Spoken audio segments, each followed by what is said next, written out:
Continuamos en las cuatro esquinas, llevamos en esta primera semana de campaña varios programas esmerados en ofrecerles argumentos para que tomen su decisión cara a lo que va a pasar el próximo 24 de mayo. Muchos de ustedes ya lo saben, otros quizá pues siguen planteándose asuntos y hemos querido también abrir las puertas de nuestro plató a que nos visiten personalidades políticas relacionadas con las diferentes fuerzas que hemos querido invitar y que no son solamente representantes a nivel municipal, como es el caso que nos acompaña esta noche, sino que además tiene representación y por tanto también la ocasión de defender los intereses de nuestra ciudad en el Congreso de los Diputados como diputado nacional que es y además portavoz del PP, va en el número 7 de la lista por esta formación política para los próximos comicios. Ángel González, muy buenas noches, bienvenido. Muy buenas noches, Cristóbal.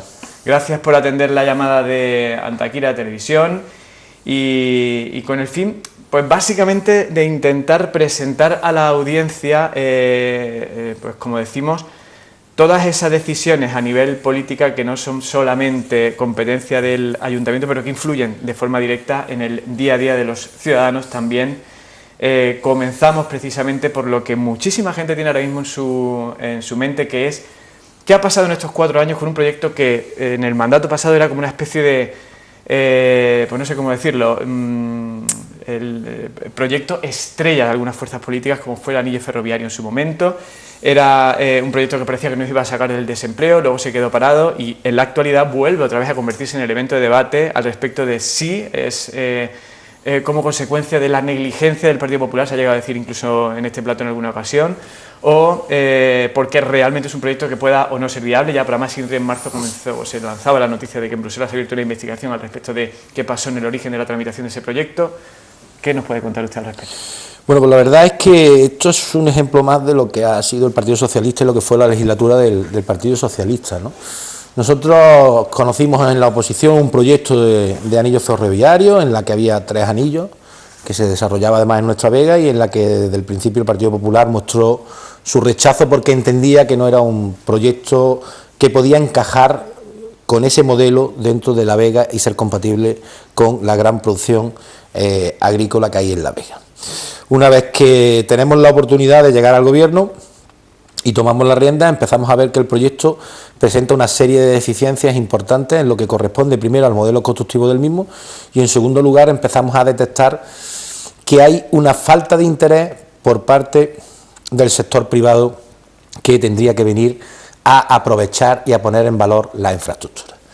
Cuando llegamos al gobierno lo que hacemos es primero suprimir los 2 anillos interiores que machacaban principalmente a todos los afectados en esa zona y en tercer lugar lo que hablamos con las empresas del sector para ver qué verdaderas capacidades tendrían de aportar dentro de lo que es la nueva fórmula de obra pública que es una inversión público-privada, porque entendíamos que si las empresas privadas del sector no estaban dispuestas a invertir es porque no estaban dispuestas luego a tener actividad en el propio proyecto.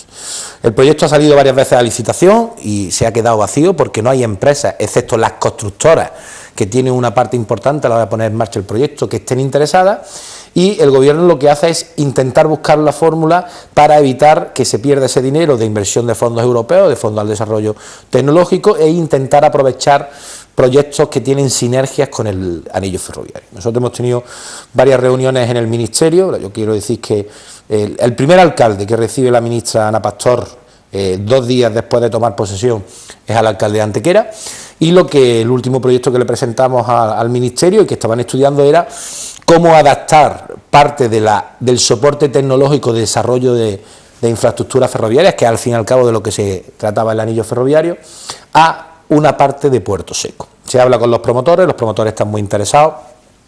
Para nosotros también supone una buena salida porque el terreno de Puerto Seco está expropiado, lo han comprado ya los promotores y con lo cual no se daña a nadie que esté de los agricultores que se dañaban y a través de una empresa del sector, la Universidad de Málaga y los promotores le presentamos al Ministerio una hoja de ruta para poder ubicar parte de la infraestructura en el Puerto Seco.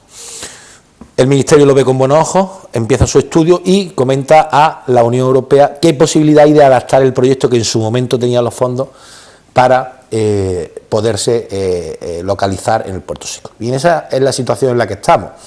Yo creo que en esto hemos sido el partido más coherente, en primer lugar porque siempre dijimos que esto no era la panacea desde el punto de vista de la creación de empleo, pero sí es verdad que iba a crear un número de empleo, que es verdad que en los tiempos en los que se habla del proyecto la necesidad de empleo no era la misma que la que tenemos ahora, era mucho más acuciante, con lo cual a lo mejor un proyecto con ese impacto, cuando tú estás en una tasa de desempleo del 10 o el 12%, pues a lo mejor no te merece la pena, pero es verdad que cuando estamos en las tasas de desempleo que estamos, pues es verdad que no hay que dejar escapar la inversión. En segundo lugar, lo ubicamos en una zona que no tendría impacto y que no provocaría que ningún agricultor viera mermadas sus capacidades por la expropiación para poner en marcha el anillo, y en tercer lugar intentamos vincular al sector que va a desarrollar su tecnología al anillo ferroviario. Y en esto nos enteramos, como muchas de las cosas que nos está tocando vivir, que el proyecto en su momento nace viciado porque quien solicita la ayuda lo hace mal una vez más, que es lo que nos está tocando al Gobierno de España, pagar los excesos de los anteriores gobiernos del Partido Socialista.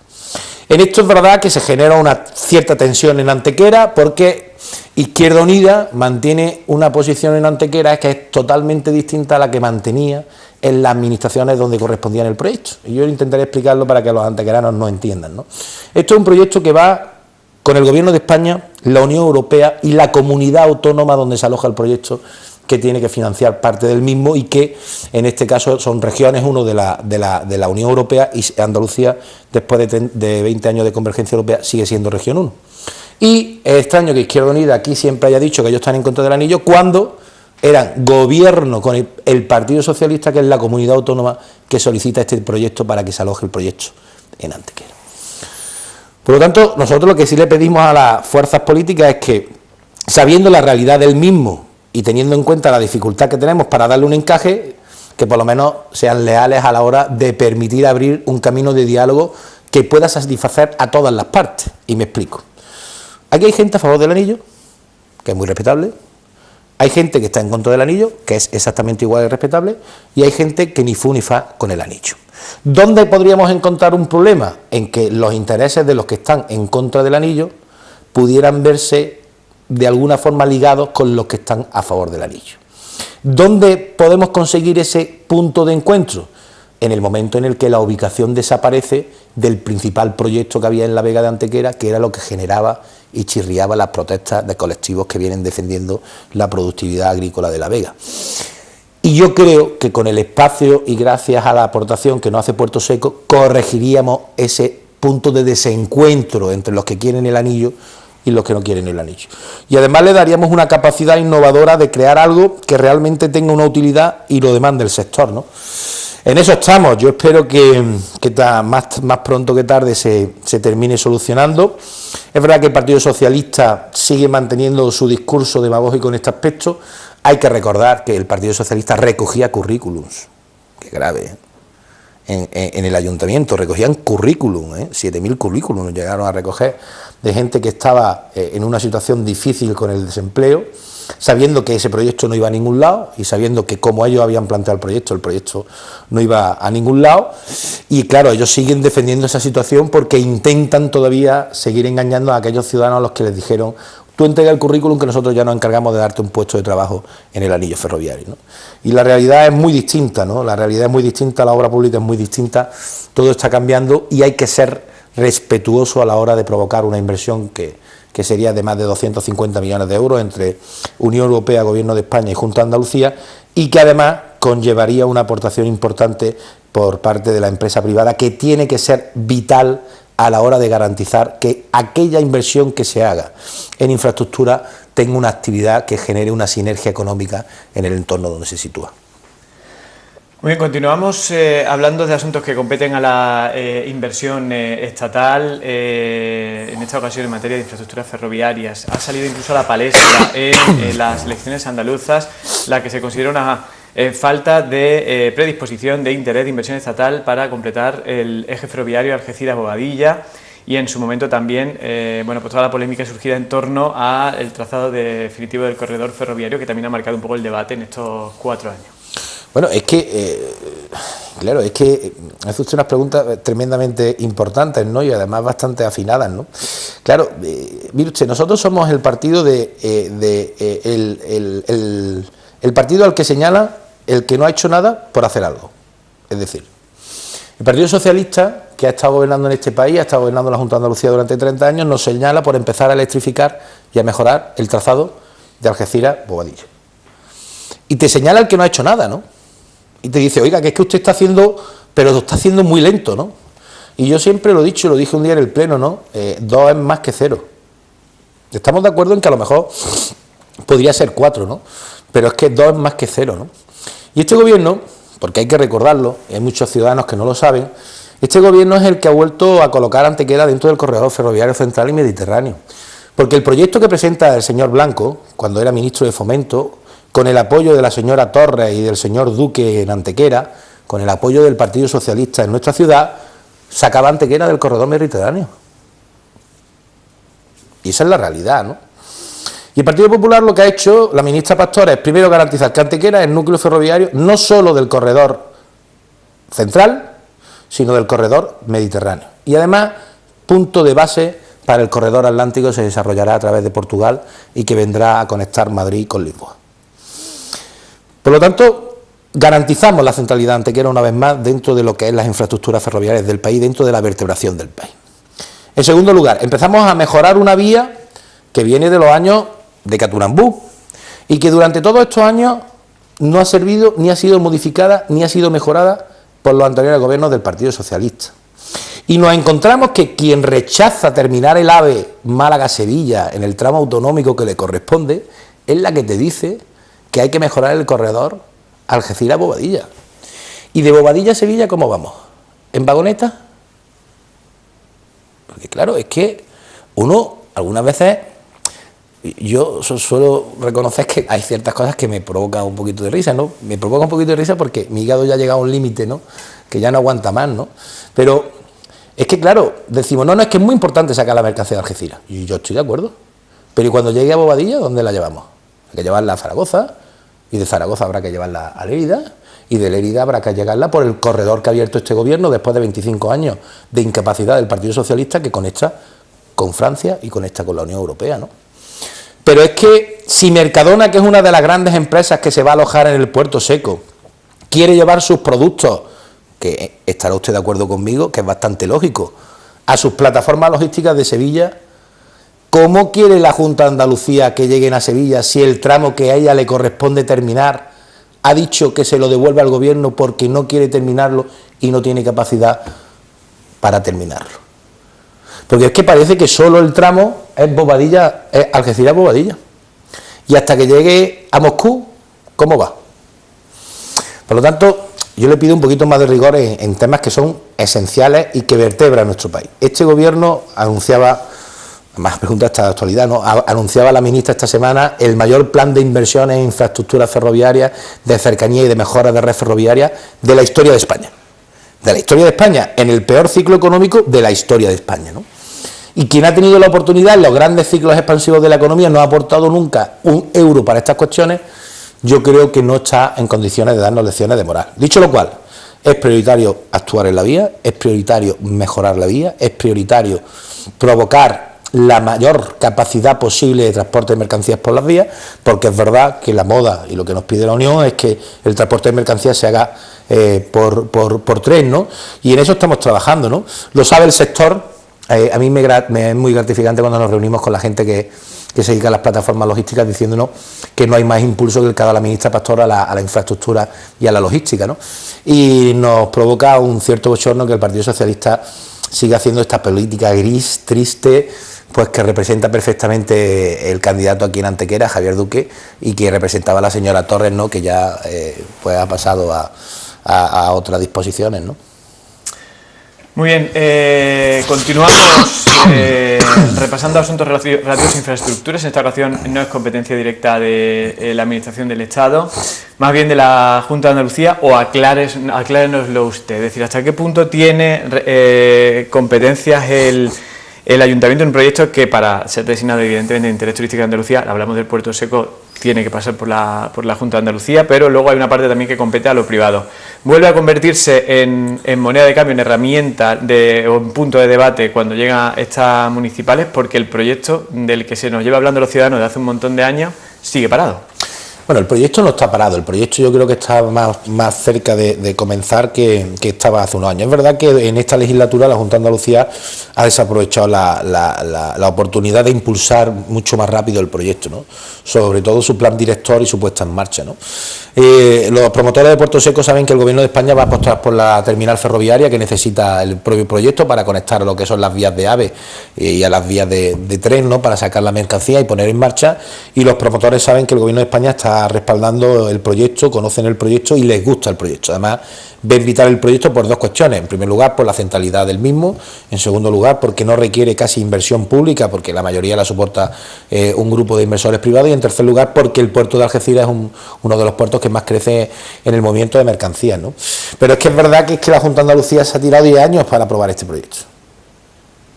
Yo me pregunto, ¿ustedes se imaginan en qué país del mundo, para un proyecto vital que crea empleo? Yo nunca voy a hablar de cifras porque no voy a decir si son 5.000, si son 3.000, un puesto de trabajo que cree un buen proyecto que es, ¿no? 10 años para hacer un proyecto, para avisar un proyecto, para leer un proyecto. Es decir, esa es la capacidad política de la Junta de Andalucía en Antequera. Porque claro, yo entiendo que la señora Torres, cuando pasaba esas tardes en el Parlamento, podría hablar con la consejera, ¿no? Y decirle, oye, mira, esto es un proyecto vital, oye, mira, pon a los técnicos a verlo, que lo visen, ¿no? ¿Se imaginan que Antequera, el alcalde de Antequera, hubiera tardado 10 años en ver un proyecto que fuera vital para la ciudad? Que esas son las realidades, ¿no? Entonces, claro, ahora todo el mundo se apunta a Puerto Seco, ¿no? Y todo el mundo quiere a Puerto Seco y todo el mundo ve vital a Puerto Seco, pero este alcalde ha ido 4 o 5 veces con los promotores de Puerto Seco a hablar con el Ministerio, y desconozco qué ha hecho el Partido Socialista e Izquierda Unida en 10 años para impulsar el mismo, ¿no? Y lo vimos hace poco, ese fue el último rifirrafe entre Izquierda Unida y el Partido Socialista para ver quién se ponía la medalla de la finalización del proyecto, ¿no? Y sería interesante algún día que el promotor contara la ayuda que ha tenido por parte del proyecto. Yo creo que los antequeranos van a poder tener una buena piedra de toque de lo que ha sido la colaboración del Partido Socialista e Izquierda Unida para sacar este proyecto adelante. Bueno, pues prácticamente desde el principio que estamos hablando hemos aludido en varias ocasiones al tema del desempleo. Yo creo que es una realidad que el vuelco político que se producía en los comicios 2011-2012 estuvieron marcados por el desempleo y por la crisis, y yo creo que a estas alturas no hay duda que incluso el desencanto con el Gobierno Nacional en aquel momento también puede influir en las municipales. No quiero perder de vista que estamos en campaña electoral para las municipales aquí en Andalucía, y en esta ocasión hablando o intentando dilucidar entre todos cuál es la opción idónea para depositar nuestro voto y nuestra confianza el próximo 24 de mayo. Las cifras dicen que han creado empleo, desde otros sectores políticos dicen que no es un empleo de calidad a nivel nacional. Y a nivel local hay algunas formaciones políticas que se han entretenido en hacer la comparativa. Es decir, es más bien responsabilidad del ayuntamiento que las cosas no hayan mejorado a nivel local en materia de empleo, porque hay más desempleados que hace 4 años. Pero mire, esto es verdad que yo es un tema que lo he hablado con algún que otro portavoz, ¿no? del ayuntamiento, de otros partidos, ¿no? Primero, es un grave error tirarse los parados a la cara.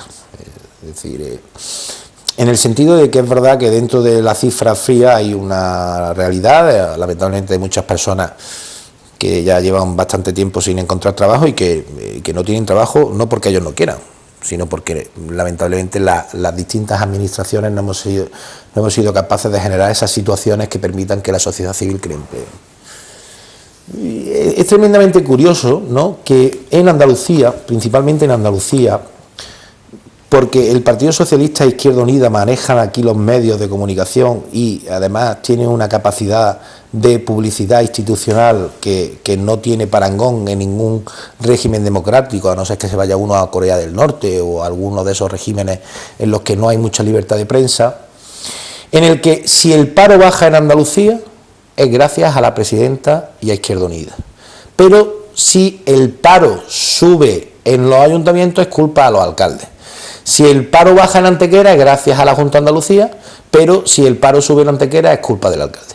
Ese es el mensaje en el que está instalado el Partido Socialista, ¿no?, e Izquierda Unida. Nosotros lo que decimos es, si el paro baja en Antequera, es fruto de un gobierno de España que toma decisiones y que fomenta el que la sociedad civil, que es la verdadera creadora de empleo, pueda y tenga más capacidades de hacerlo. Es verdad que ha sido una legislatura complicada porque el ayuntamiento ha tenido que retraer muchos recursos de estas capacidades a poner en marcha cuestiones que podrían generar dinamismo económico en la ciudad y crear empleo, a retener el empleo. Y explicaré por qué. Hay una cosa que obvia al Partido Socialista e Izquierda Unida, y es que ellos no cuentan cuánto empleo se ha dejado de perder en Antequera porque este gobierno pagaba menos de 30 días. Usted tiene una empresa. Usted imagínese que el ayuntamiento de Antequera le debe 500.000 euros, como no ha pasado algún que otro proveedor. Y los 500.000 euros se los llevan debiendo 6 o 7 años. ¿Usted cree que en una situación en la que todo el mundo está hasta aquí no ha ayudado a mantener empleo que el ayuntamiento de Antequera con el gobierno del Partido Popular, con Manolo Barón, haya pasado a pagar en 30 días esos 500.000 euros? Porque claro, si aquí nos vamos a buscar ese dato frío de creación más, menos meses, con la temporalidad que nosotros tenemos y la estacionalidad que tenemos en nuestro municipio, y sobre todo con las peculiaridades que tienen los municipios del interior, que no tienen el dinamismo de los municipios de la costa, yo creo que estamos haciendo una mala lectura que no nos va a ayudar a solucionar los problemas que pueda tener nuestra ciudad. Por lo tanto, esto hay que hacer un debate sosegado, hay que hacer un debate serio. Y luego hay que hacer también un debate pedagógico, porque muchos ciudadanos, es verdad que le reclaman al ayuntamiento siempre todo, ¿no? Pero la realidad es que las políticas de empleo están transferidas a la Junta. Y lo único que hemos conocido de las políticas de empleo de la Junta de Andalucía es el mayor caso de corrupción que ha habido en este país de dinero público. El mayor caso de corrupción que ha habido en este país de dinero público. Y aquí ha habido antequeranos que han estado en esos consejos de gobierno, en los que se decidían las ayudas irregulares y el gasto irregular del dinero que iba destinado a la formación y a la creación de empleo en nuestra ciudad. Y por lo tanto, yo creo que hay que ser por lo menos un poquito más comedido a la hora de establecer ciertos paralelismos sobre las situaciones. Es verdad que escucho muchas veces una crítica bastante dura de Izquierda Unida y el Partido Socialista sobre qué tipo de empleo se está creando, sobre las condiciones salariales de los mismos. Y yo le pregunto, ¿y cuando se crean empleos en Andalucía en los que se pagan a 4 horas, cuando la responsabilidad de empleo la tiene la comunidad autónoma, es también culpa del gobierno de España? ¿O es culpa de que hemos tenido un modelo en el que hemos tenido que optar por intentar sacrificar condiciones que se les va devolviendo a los ciudadanos poco a poco, por mantener o por tener la capacidad de tener un empleo? Claro que es verdad que las masas retributivas han cambiado, pero también es verdad que hay un descenso del IPC que hace que la mayoría de la gente que pueda tener un salario no esté perdiendo poder adquisitivo en nuestro país. Y yo me pregunto, ¿es mejor un hogar en el que entra 0 euros a un hogar en el que entran 800 euros? Yo no estoy diciendo que sea lo mejor, yo estoy diciendo es peor, porque evidentemente lo que tenemos que aspirar es que se vayan recuperando poco a poco las cuotas sociales y de protección que se perdieron. Pero la realidad es que nuestro mercado laboral es capaz de crear empleo ahora mismo. La realidad es que sí. Vamos a acabar un año donde vamos a crear 600.000 puestos de trabajo. Y digo vamos a crear porque el Partido Popular es parte de esa sociedad civil que ha demostrado que este país merece la pena y que este país en los momentos difíciles responde. ¿Estamos contentos? Pues razonablemente. ¿Por qué no estamos contentos al 100%? Porque todavía quedan 4,5 millones de personas que hay que darle una realidad y una respuesta. Es verdad que el dinamismo cambia y es verdad que nuestra economía crece y es verdad que nadie duda de que la situación actual es mucho mejor que la de que nos dejaron el Partido Socialista, pero escuchar lecciones de moral de la gente que apoyaba a un gobierno que veía cómo 6.000 personas se iban a la calle al día y que critican a un gobierno que crea 6.000 puestos de trabajo al día, me parece que es un poquito cínico por parte de la izquierda de este país. Yo recuerdo en mi primera legislatura en el Congreso, que era la última de Zapatero, Zapatero y su grupo siempre se vanagloriaba de lo que era la geometría variable. La geometría variable en el Congreso era que en función de las políticas acordaban con los distintos partidos de la Cámara, menos con el PP, pues las distintas reformas que había que hacer. Sí, la primera reforma laboral en este país la hizo el Partido Socialista. Es que el Partido Socialista ha sido el partido con Izquierda Unida que ha congelado las pensiones en este país. Claro, ahora te dicen, oiga, es que el 1% es poco que suba la pensión. Pues congelarla, que es 0. Vuelvo a decir lo mismo que con la inversión, ¿qué es más, 0 o 1? Pero, oiga, es que yo quiero que suban al 2, y yo también. El problema es, ¿pueden subir al 2? Pues mire usted, pues ahora mismo no pueden, pero es que usted las ponía a 0. Y ahora con un IPC negativo.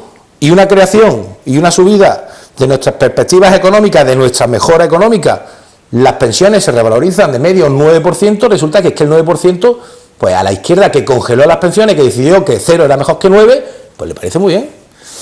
Entonces, yo quiero decirle a la gente, ¿estamos contentos? Pues no, mire usted, pues claro que no es fácil, tomar decisiones de este tipo, pues claro que no es fácil a personas que han dado toda su vida laboral a trabajar, pues que las pensiones no sean cada vez más dignas y les permitan tener una vida más digna y además ser el sustento de sus familias, que es principalmente lo que durante estos años ha salvado a este país de irse a la quiebra, que es que los mayores han estado protegiendo a sus familias y dándole cobertura económica a sus familias.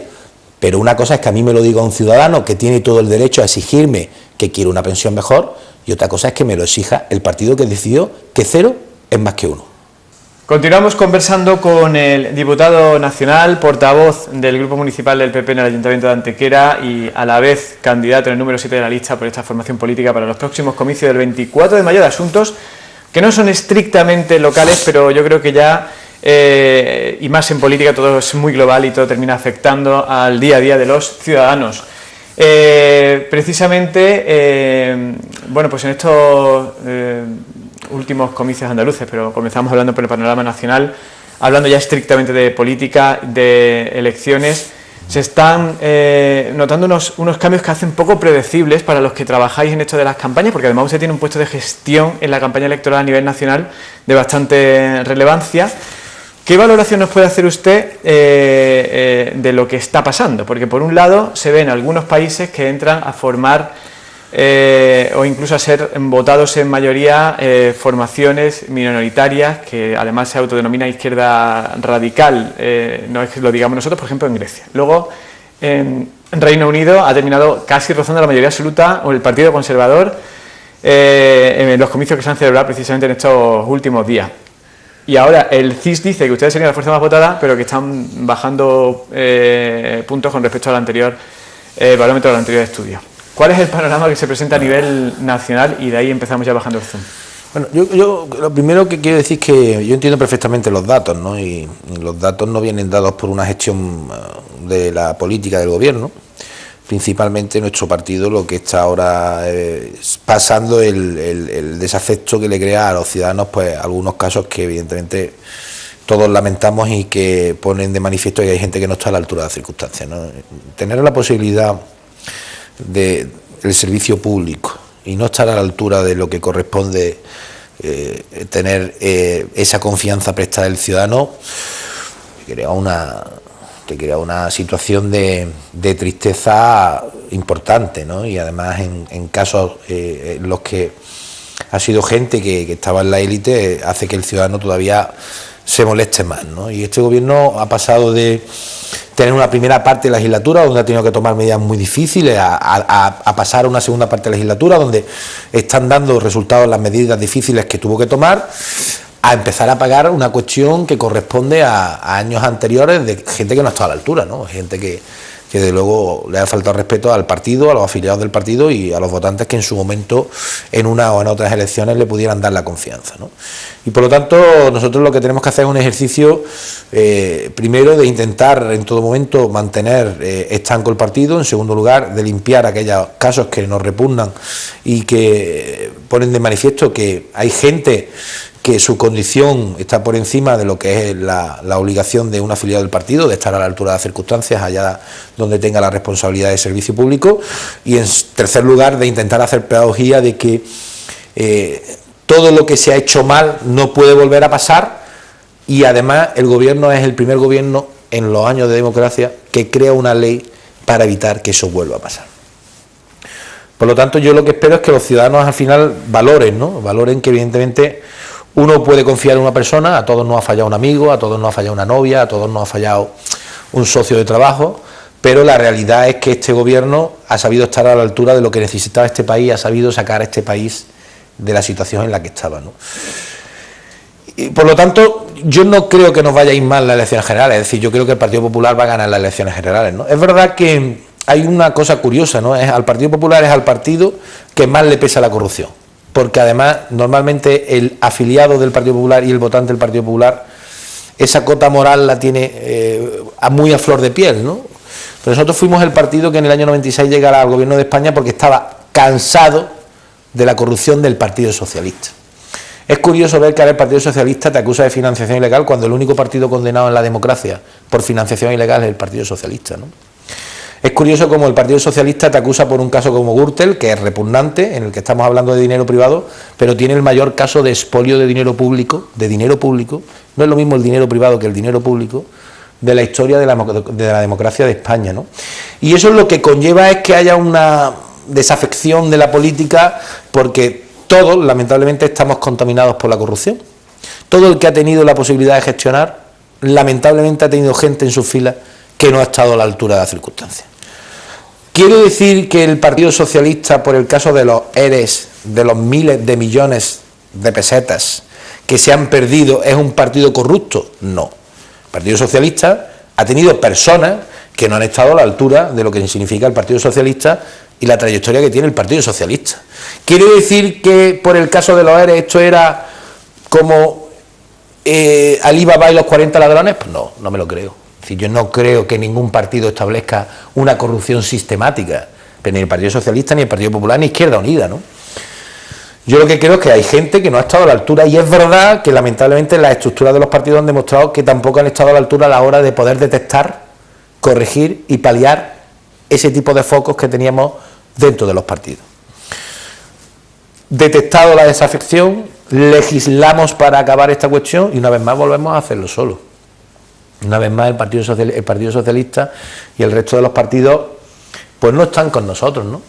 Y en esto siempre sale el que está por encima moralmente, ¿no? Y yo, como muchas veces cuando me han dicho, es que usted es concejal de tráfico y tal, es que usted, mire usted, es que yo soy el primero que sabe que en algún momento a lo mejor no estoy a la altura y por lo tanto intento medir a la gente con el mismo rasero de que aquí perfecto no hay nadie, ¿no? Y que aquí todas las personas pues pueden cometer sus fallos, ¿no? Pero claro, ver cómo partidos de izquierda, como Izquierda Unida, por ejemplo, te dicen que somos la corrupción generalizada cuando ellos le retenían la seguridad social a sus trabajadores en Madrid y luego no se la pagaban a la seguridad social, pues es tremendamente llamativo, ¿no? Porque además se da la paradoja de que es un partido progresista en este aspecto, ¿no? Ves cómo el Partido Socialista te denunciaba por la reforma laboral y aprovecha la propia reforma laboral para hacer un ERE y expulsar a mucha gente de su sede, pues tremendamente curioso, ¿no? Ves cómo los sindicatos dicen que este gobierno es la hecatombe y ves los casos de corrupción que salpican a los sindicatos en este país con los temas de formación, pues tremendamente curioso, ¿no? Y entonces yo lo que creo que el debate y lo que nos piden los ciudadanos es, ¿la corrupción es un problema? La corrupción es un problema. ¿Se trata, es más problema dependiendo de quién la haga? No, es el mismo problema. Es el mismo problema que haya un corrupto en el PP, es el mismo problema que haya un corrupto en el PSOE, es el mismo problema que haya un corrupto en Izquierda Unida o es el mismo problema que haya un corrupto en Podemos o en Ciudadanos. ¿Cómo se ataja a eso? Tomando medidas. Y hablando claro de que nadie que no esté a la altura puede estar dentro de las estructuras de los partidos. Y en eso es verdad que tenemos que redoblar los esfuerzos, ¿no? Por lo tanto, yo creo que el presidente Rajoy ha hecho lo que tenía que hacer. Ha sido tremendamente... yo tengo la oportunidad de trabajar con él y viajar con él y tengo que decir que además de buena persona ha sabido mantener el rumbo y no perder los nervios, ¿no?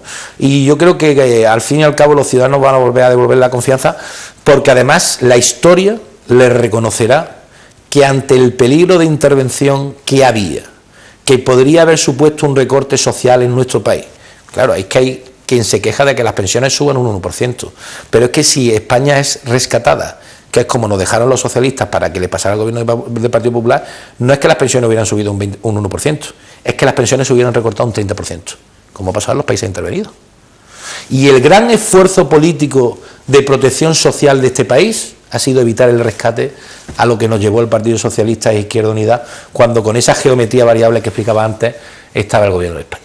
A partir de ahí yo creo que en Antequera Manolo Barón es la mejor opción, creo que es el candidato más fuerte, creo que además le avala la gestión. Manolo Barón se puede presentar a los antequeranos diciendo vuestro ayuntamiento, nuestro ayuntamiento está gestionado de forma decente, yo no gasto el dinero público en meriendas, yo no gasto el dinero público en coches oficiales, yo no persigo a los ciudadanos con la grúa, yo he hecho una Antequera de todos y para todos, aquí ya no se pide el carnet cuando se viene a pedir un trabajo al ayuntamiento, aquí lo que se pide es un currículum, una capacidad para mejorar la ciudad y luego además he conseguido devolverle la vida. A mí cuando el Partido Socialista dice, es que el Partido Popular solo hace obras en los centros, claro, en los centros de los barrios, donde está la vida de los ciudadanos. ¿O es que en San Juan la obra que se ha hecho no es en el centro del barrio de San Juan? ¿O es que las actuaciones que se están haciendo en la mayoría de los parques de nuestra ciudad no son en el centro de los barrios de nuestra ciudad? Por lo tanto, yo en ese aspecto confío, ¿no?, en que los ciudadanos van a apostar por Manolo, y yo además creo que nos van a dar una mayoría más suficiente de la que tuvimos en la última, ¿no? Y en Andalucía, pues usted como yo sabemos que no sabemos cómo va a ir, ¿no? Pero la realidad es que hubo quien se presentó diciendo no tengo un gobierno estable y quiero un gobierno más estable, y se ha quedado que ni estable ni nada.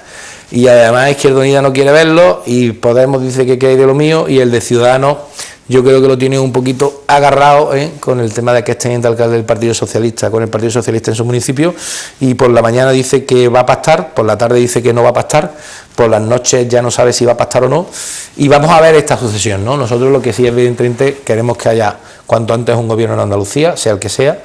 Evidentemente queremos que se abra una etapa de diálogo, porque entendemos también que hay que abandonar esa prepotencia que ha caracterizado al Partido Socialista en nuestra tierra, y si no, pues si hay que ir otra vez a elecciones, entiendo que a la señora Díaz, que no le importó adelantar las elecciones 2 meses antes de estas elecciones municipales, que es perpéntico el que vayamos a tener un proceso electoral seguido de hace 1 mes y medio, con el gasto público que eso supone, con el esfuerzo de recursos y el esfuerzo a los ciudadanos que tienen que participar en el proceso, ya no solo votando, sino como miembros de las mesas y suplentes y demás, pues sea capaz de mirarle la cara a los ciudadanos y decirle: lo siento mucho, me equivoqué, como además no he conseguido tener ese gobierno estable con el que me presenté, pues decido dar un paso atrás en la política y dejarlo, porque evidentemente los ciudadanos han hablado y han dicho que a la asesora Susana Díaz no hay que darle la responsabilidad de tener la capacidad de formar un gobierno estable, porque es poco de fiar.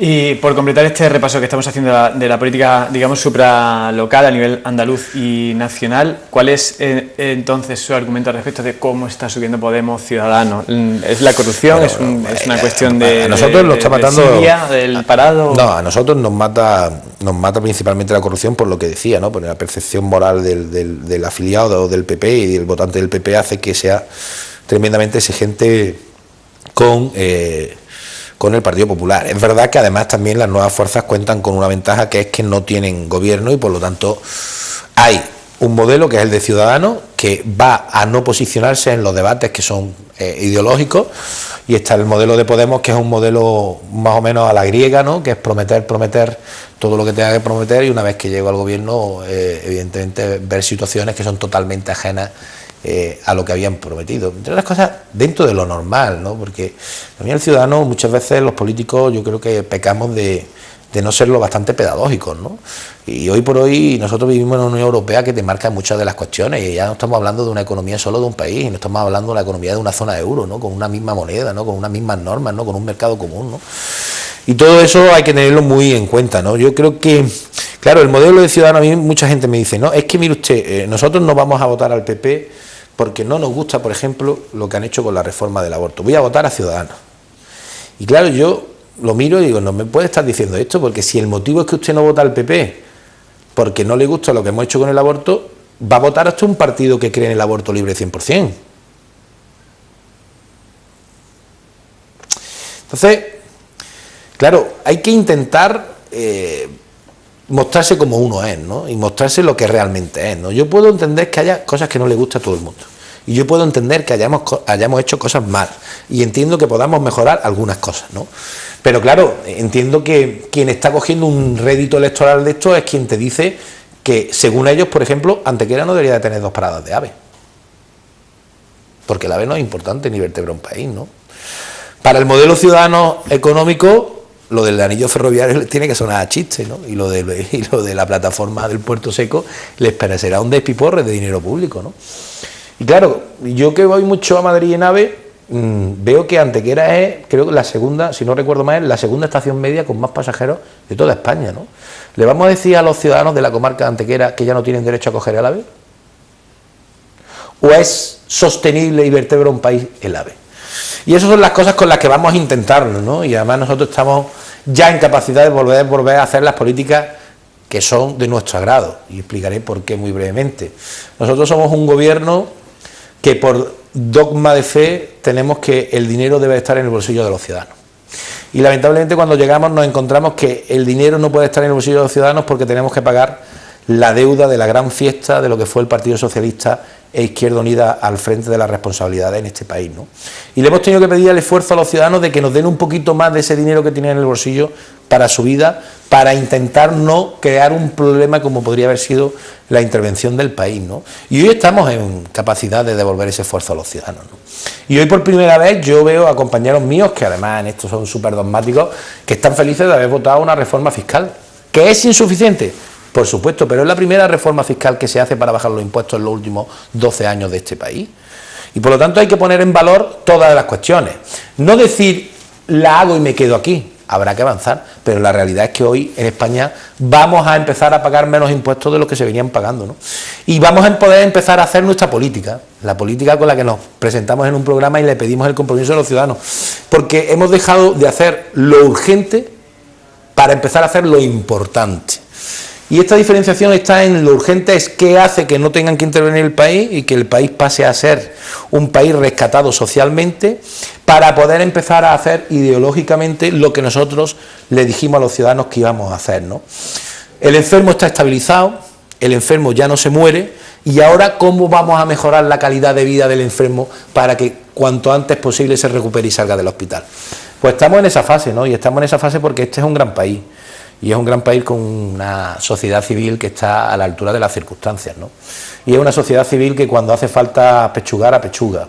Y es un país emprendedor, y es un país con ganas de trabajar, y es un país modélico, ¿no? Pero cuando le dan las capacidades, y yo creo que eso al presidente Rajoy hay que agradecérselo. El presidente Rajoy podía haber optado por dejarse llevar, había muchos medios. El economista de cabecera de Ciudadanos pedía que pidiéramos el rescate, ¿no? Y supo mantener el rumbo, supo mantener la independencia, supo mantenerse firme, y el tiempo valorará, la historia valorará lo que ha sido esta crisis en este país y cómo el presidente Rajoy fue capaz de cambiar una situación que nadie daba un duro por nosotros. Ayer teníamos, el jueves teníamos a Rajoy en Málaga y lo decía, ¿no? Es ¿quién iba a decir en el 2011 que este país iba a estar creando 6.000 puestos de trabajo al día, ¿eh? ¿Quién iba a decir en el 2011 que este país estaba creciendo, iba a acabar creciendo al 3%, ¿no? ¿Quién iba a decir en el 2012 que este país vuelva a estar en las cotas más altas de confianza de los consumidores, ¿no? ¿Quién iba a decir este país que iba a ser el primer país de crecimiento de la zona euro, ¿eh? ¿Quién iba a decir en el 2012 que este país está en capacidad de devolver el préstamo financiero y que por primera vez durante los últimos 8 años la banca está empezando a dar créditos, ¿no?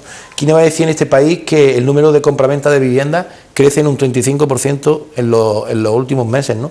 ¿Quién iba a decir en este país que la seguridad social por primera vez en los últimos 8 años vuelve a tener superávit, ¿no?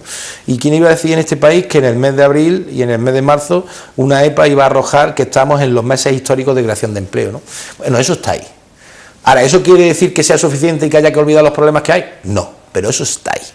Y yo creo que es justo reconocérselo a este gobierno, que lo ha pasado muy mal, que ha sido una legislatura muy complicada, que hemos tenido que tomar medidas muy difíciles que a ninguno nos gusta y que no nos agradan, pero que es verdad que al fin y al cabo la gente puede valorar que el esfuerzo va a tener su recompensa. Bueno, pues de forma breve, antes de despedirle, le agradecemos que hayamos mantenido un poco el debate centrado en temas que no son exclusivamente locales. Ahora sí, un último guiño a nivel local. ¿Qué va a pasar en Antequera? ¿Por qué usted pide el voto para Manolo Barón? O nos centramos en la primera parte de esa pregunta. Es decir, en Antequera va a pasar, pues lo que dice el CIS que puede pasar a nivel nacional, es decir, que el PP baja en respaldo de voto mientras que suben los partidos minoritarios. Va a pasar lo que pasó en un sondeo muy, fidedigno que hemos tenido hace muy poco tiempo con las andaluzas, que el PSOE ha bajado, casi se podría hablar de estrepitosamente, y el PP y el PSOE ha subido en las autonómicas, o pues va a votarse al candidato, que es lo que se suele decir, y por lo tanto se va a aprovechar de popularidad que da haber mantenido el cargo de la institución durante los últimos 4 años. Yo creo que primero las elecciones municipales son distintas a todas las elecciones que se pueda haber, ¿no? Yo creo que son las únicas elecciones en las que el ciudadano no castiga al partido que quiere castigar. Es decir, priman mucho más los equipos de trabajo y las personas que las siglas del partido, ¿no? Por lo tanto, ese voto de castigo al gobierno o al partido del gobierno no se va a dar en unas elecciones municipales, ¿no? Y eso lo sabe el Partido Socialista, ¿no? Y lo sabe Izquierda Unida, ¿no? Por lo tanto, yo lo primero que creo es que estamos en un buen escenario para ir a las elecciones. Entre otras cosas porque la gente valora positivamente la gestión. La gente, cuando tú haces encuestas y preguntas, todos te dan del 6 al 8, el 9, muy poca gente te valora, ¿no? Además, los datos que tenemos es que, sorprendentemente, mucha gente que se posiciona ideológicamente en el centro izquierda valora muy positivamente la gestión del alcalde. Y eso te da una sensación de que has sido capaz de imprimir una política en el ciudadano, pensando en el ciudadano y no pensando en tu electorado. Y eso hace que Manolo se consolide como una opción muy fiable, ¿no? Luego, claro, nos encontramos en una pugna electoral en el que el candidato del Partido Socialista se sentaba en ese equipo de gobierno que arruinó al Ayuntamiento de Antequera. Curioso, ¿eh? Claro, imagínense que el Partido Socialista a nivel nacional presenta a uno de los ministros de Zapatero. Nadie lo votaría. Porque todos sabemos que el gobierno de Zapatero fue el que arruinó a este país. Y el Partido Socialista en Antequera nos quiere encasquetar a un candidato que se sentaba en el gobierno que provocó la ruina económica del Ayuntamiento de Antequera, ¿no? Ese gobierno que no pagaba a proveedores, ese gobierno que se gastaba el plan municipal de suelo lo que no se lo tenía que gastar, ese gobierno que dilapidaba las opciones de muchos emprendedores en nuestra ciudad, ese gobierno que nos llevó a una deuda insostenible por parte de los ciudadanos del Ayuntamiento de Antequera.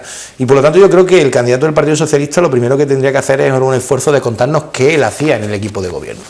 Él se oponía cuando se firmaban las facturas y se metían en los cajones, se oponía cuando se gastaban 6.000 euros en meriendas en los toros, se oponía a que hubiera un coche oficial en el que llevaban al alcalde, protestaba y pataleaba cuando se gastaban 4 o 5 millones de euros de los ciudadanos en un palacio de congresos para tenerlo cerrado, iba mucho a Sevilla a protestar para que terminaran el parque dolménico de la ciudad, se agarró al centro de atletismo y dijo, por favor, acabad la pista porque necesitamos un centro de atletismo que esté completo. Porque es que él ha sido concejal en este ayuntamiento de gobierno. Entonces, que se presente como inmaculado, pues mire usted, hace 4 años usted votaba que sí a estas cuestiones, ¿no? Explíquenoslo, ¿no? Y explíqueselo a la ciudadanía. Y si usted, evidentemente, se quiere retractar de algo de lo que hizo cuando estaba gobernando, estamos a tiempo. Luego se presenta Izquierda Unida, que yo de los partidos de izquierda es el que considero bastante más razonable, porque el portavoz de Izquierda Unida es bastante más razonable, y claro, es que Fran, que lo considero amigo, no es Fran, Fran es Fran, pero cuando lo llama el politburó de su partido se convierte en el comunismo más rancio, ¿no? Y a Fran le perjudica a su partido, a Fran le perjudica a Izquierda Unida profundamente, ¿no? Fran es bastante mejor que las siglas de su partido, ¿no? Y Fran es bastante mejor que lo que significa su partido, ¿no? Y por lo tanto ahí vamos a ver una lucha entre Podemos y Izquierda Unida a ver quién es más comunista de los comunistas, ¿no? Y eso hoy en día, la verdad que a la gente le llama mucho la atención, ¿no? Y luego se presenta el Pava, que yo entendía que iba a mantenerse más en lo que es el ámbito de la ELA de Bobadilla, pero bueno, Antonio Gálvez, que es amigo, pues decide dar la opción en Antequera. Yo creo que el Pava perdió esa oportunidad de convertirse en un referente de alguien de quien buscaba una situación distinta a lo que podían ser los grandes partidos, y luego es verdad que el gran trabajo que nosotros hemos hecho a la puesta en marcha de la ELA de Bobadilla y la imprimación de carácter que hemos conseguido tener en Bobadilla Estación, las mejoras en las infraestructuras en Bobadilla Estación, la aportación incluso de la Diputación en Bobadilla Estación, hace que nos hayamos convertido en el partido de referencia en Bobadilla Estación, ¿no? Por lo tanto, yo creo que Manolo tiene el mejor cargo de cultivo. Además, Manolo es un alcalde. Yo siempre se lo digo, Manolo es que eres muy alcalde, con lo bueno y con lo malo, ¿no? Es muy alcalde, ¿no? Muy de su ciudadano, muy de su calle, muy de una persona que no añora otras responsabilidades políticas fuera de lo que es la alcaldía de Antequera, muy dedicado al día a día de la ciudad, conoce además y tiene la ciudad en la cabeza, y yo creo que eso, frente a lo demás, ¿no?, te da un aval muy importante, ¿no? Y luego además Manolo se presenta con el mejor equipo, y yo le agradezco que haya contado conmigo, ¿no? Pero no es que yo sea el mejor del equipo, yo soy uno más, y quizás pues haya compañeros míos que tengan una dedicación totalmente plena al servicio aquí, ¿no? Pero la realidad es que si tú miras las listas y miras hasta el 12, el 13, el 14, el mejor equipo, el que además ha demostrado mejor capacidad de gestión y el que además lleva a una gente que tiene capacidad de permeabilidad con la sociedad civil antequerana, es el equipo que presenta Manolo y el Partido Popular en Antequera, ¿no? Y si a eso le añadimos que la gente valora que Antequera está mucho mejor estos 4 años que hace 4 años, en el momento más difícil de los últimos 30 años en nuestra ciudad, yo creo que Manolo va a contar con un respaldo importante y yo espero que sea definitivo a la hora de poder garantizar la gobernabilidad del ayuntamiento, porque las opciones son o Partido Popular, Podemos, Izquierda Unida y el Partido Socialista repartiéndose las concejalías y viendo a ver quién se lleva qué. Y frente a esa situación, que yo creo que genera inestabilidad, confusión, polémica y enfrentamiento en el ayuntamiento, hay una opción viable que los ciudadanos conocen, que es además una opción previsible, que es una opción que ha demostrado que en estos 4 años hay otra forma de hacer política, que es la forma y la opción que representa el Partido Popular. Pues Ángel González, diputado nacional, portavoz del Grupo Municipal del PP, número 7 de la lista de esta formación política. Gracias por haber respondido a la llamada de Antequera Televisión y habernos ofrecido sus argumentos en temas que no son de política exclusivamente municipal. Muchas gracias, buenas noches. Muchas gracias, Cristóbal. Y nosotros lo que hacemos es continuar con más cosas aquí en Las Cuatro Esquinas, no se vayan.